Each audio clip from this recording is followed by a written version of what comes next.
En 117, Rome est à son apogée territorial. L'empereur Trajan contrôle un territoire d'une superficie de 5 millions de kilomètres carrés où vivent entre 60 millions et 80 millions d'habitants.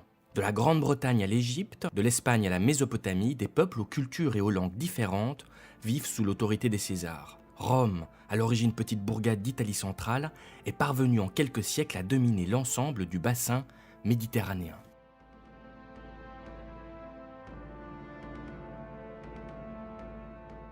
La ville de Rome est fondée au 8e siècle avant notre ère, le long du Tibre. D'après la légende latine, Romulus, descendant d'Énée, pose la première pierre à l'emplacement du mont Palatin.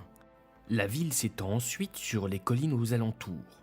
De moins 753 à moins 509, Rome est un royaume dirigé par des rois sabins et des rois étrusques. La muraille défensive, qui délimite la Rome royale, est construite entre le 6e et le 4e siècle avant notre ère. En moins 509, Tarquin le Superbe, dernier roi de Rome, est renversé et la République est proclamée. La jeune République commence son expansion territoriale dans la péninsule italique en soumettant ses voisins immédiats, les Latins, les Samnites, les Étrusques et les Grecs. Au IVe siècle avant notre ère, Rome s'impose dans le Latium et au siècle suivant dans l'Italie centrale. Elle occupe ensuite le sud de la péninsule. La cité grecque de Tarente tombe en moins 272. Rome a étendu son influence sur la quasi-totalité de la péninsule italienne et s'est affirmée comme puissance territoriale en Méditerranée occidentale. Au début du IIIe siècle avant notre ère, l'impérialisme romain se heurte à une autre cité méditerranéenne en pleine expansion, Carthage. Cette cité-État du nord de l'Afrique s'est constituée un véritable empire commercial et maritime. La ville contrôle l'Afrique du Nord, la Sardaigne, les îles Baléares et la partie occidentale de la Sicile, premier lieu de tension entre Romains et Carthaginois. Les deux puissances vont se livrer une lutte mortelle dont l'enjeu est la domination de la Méditerranée occidentale. Carthage est défaite une première fois après la première guerre punique et doit céder aux vainqueurs la Sicile, la Sardaigne et la Corse. Rome, déjà puissance territoriale sur la péninsule, s'affirme comme puissance maritime en Méditerranée occidentale. La mer Tyrrhénienne est surnommée Mare Nostrum, notre mer par les Romains. 20 ans plus tard, Hannibal, un général carthaginois, cherche à prendre sa revanche. Il mène une expédition depuis les colonies carthaginoises d'Espagne, traverse la Gaule, les Alpes et sème la terreur et la destruction dans la péninsule. Pourtant, Rome résiste et réagit. Elle envoie le consul Scipion combattre sur les terres des Carthaginois. En moins 202, à Zama, Carthage capitule une nouvelle fois. Les conditions sont particulièrement dures pour les perdants. La flotte et les éléphants doivent être livrés aux Romains et l'Espagne carthaginoise est annexée par Rome. Enfin, en moins 146, Rome anéantit sa rivale qui n'est plus de taille à résister et occupe le nord de l'Afrique. Après les guerres puniques, la République romaine complète son contrôle de la Méditerranée occidentale en envahissant une partie de l'Espagne et du Portugal et en créant en moins 121 la province de Gaule narbonnaise. À l'est, après les guerres macédoniennes, Rome crée la province romaine de Macédoine. La République, impliquée dans les affaires grecques, étend sa sphère d'influence sur la Méditerranée orientale. Elle hérite des territoires du roi Attale de Pergame et assoit son pouvoir sur l'Asie mineure. Au début du 1er siècle avant notre ère, la cité-État s'est forgé un véritable empire, mais l'afflux de richesses accroît les inégalités dans la péninsule et divise la société romaine. La République est alors fragilisée par des conflits internes qui dégénèrent en guerre civile. Durant cette période de troubles, deux généraux se distinguent par leur conquête, Pompée et César. En moins 66, Pompée conquiert le royaume de Mithridate et l'Arménie. Il envahit ensuite la Syrie, en moins 64, puis la Judée en moins 63 et organise l'Orient en un système de provinces et d'États clients. Il rentre à Rome auréolé d'une puissance et d'un prestige immense. Mais au lieu de confisquer le pouvoir, Pompée décide de licencier ses armées et de rester dans la légalité. Son principal rival, Jules César, envahit les Gaules.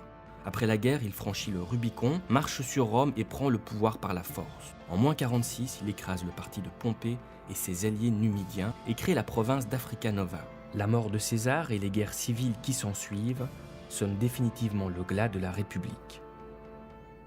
Octave, le neveu de César, devenu Auguste, met fin aux guerres civiles et impose la paix romaine. Il affermit la puissance de Rome autour du bassin méditerranéen en annexant l'Égypte, la Syrie, l'Anatolie et en terminant la conquête de l'Hispanie. Après des échecs en Germanie, il fixe la frontière le long des 3 grands fleuves, le Rhin, le Danube et l'Euphrate. Les Romains surnomment alors la Méditerranée Mare Nostrum, notre mer. Les empereurs Julio-Claudiens continuent la politique d'expansion. Tibère conquiert la Cappadoce et Claude soumet la Bretagne, la Maurétanie, la Thrace et la Lycie. À la fin du 1er siècle, les empereurs flaviens étendent l'influence de Rome sur le nord de la Bretagne et une partie de la Germanie. En 117, l'Empire atteint son extension maximale avec Trajan, qui conquiert la Dacie et la Mésopotamie. Rome contrôle un territoire d'une superficie de 5 millions de kilomètres carrés, où vivent entre 60 et 80 millions d'habitants. Tout au long du règne de l'Empire romain, les ingénieurs n'ont eu de cesse de développer et d'améliorer des process simplifiant leur vie quotidienne. Parmi ces révolutions, certaines sont encore utilisées de nos jours. C'est en 600 avant Jésus-Christ que la Cloaca Maxima a été créée. L'ancêtre du tout à l'égout permettait d'évacuer les eaux usées des rues de Rome. 2600 ans plus tard, cette prouesse technique est toujours en fonctionnement. De nos jours, ce système est très répandu et a même fait des émules. La compagnie parisienne de chauffage urbain a expérimenté en 2010 la récupération de chaleur des eaux usées de Paris pour chauffer de l'eau et ainsi alimenter des usagers. L'Empire romain s'étendant, il a vite fallu trouver un moyen de se déplacer rapidement. Pour cela, des routes pavées ont été construites permettant ainsi de faire circuler des convois sans qu'ils ne s'embourment. Des routes étaient créées suivant le même mode opératoire. Tout d'abord, il fallait creuser une large tranchée, puis on remplissait celle-ci de couches successives de mortier constitués de sable et de chaux. Par-dessus étaient disposés des rochers et des graviers. On recouvrait le tout par du sable. Enfin, des pavés étaient soigneusement disposés, formant une pente douce, favorisant l'écoulement des eaux de pluie sur le côté et ainsi éviter une inondation de la chaussée. De nos jours, la technique de construction de nos routes reste sensiblement identique. Seuls les matériaux changent. Les routes modernes sont constituées d'une couche appelée couche de forme ou sol support. Elle est composée de gravier compacté assurant la solidité et la stabilité de la chaussée. Vient ensuite les couches de fondation et la base composée de matériaux compacts tels que le graves-bitume, matière composée de 3 à 4% de bitume mais également d'éléments allant du sable jusqu'aux petits cailloux. Enfin, la couche de roulement constituée de béton bitumeux, mélange de sable, gravier et goudron offre une surface pleine, sans aspérité et une bonne adhérence pour les véhicules.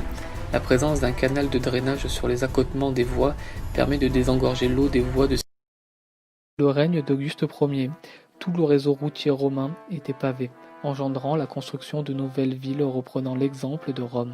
Ces villes étaient dotées de forums, d'amphithéâtres et bien d'autres infrastructures. Pour ériger de telles structures, les ingénieurs romains ont encore dû innover en créant le béton amélioré.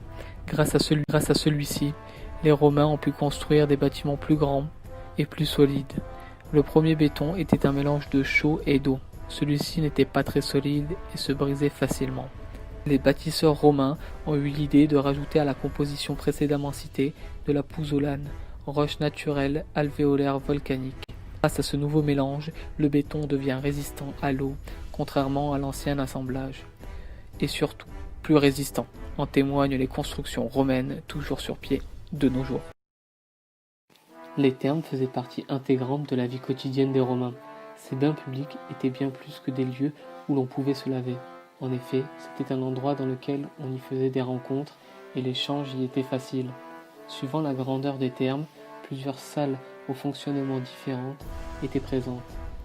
L'apoditérium, occupant le rôle de vestiaire, le frigidarium, pièce non chauffée où un bassin d'eau froide était mis à la disposition des utilisateurs. La natatio, espace composé d'un bassin à température ambiante, le caldarium, pièce chauffée et équipée d'un bassin d'eau chaude. Le tepédirium, lieu permettant de faire le lien entre le caldarium et le frigidarium, évitant ainsi un changement trop brusque de température. Le sudatorium, pièce à la fois humide et chaude provoquant la sudation des utilisateurs. Le fonctionnement des thermes était assez simple. Il a même posé les bases d'un moyen de confort domestique très répandu de nos jours. Tous les thermes étaient équipés d'un sous-sol d'une 50aine de centimètres de haut, complètement fermé.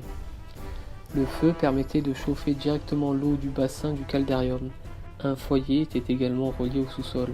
Ces fumées permettaient de chauffer le sous-sol et donc, par conduction thermique, de chauffer le plancher des thermes, posant ainsi les bases du principe de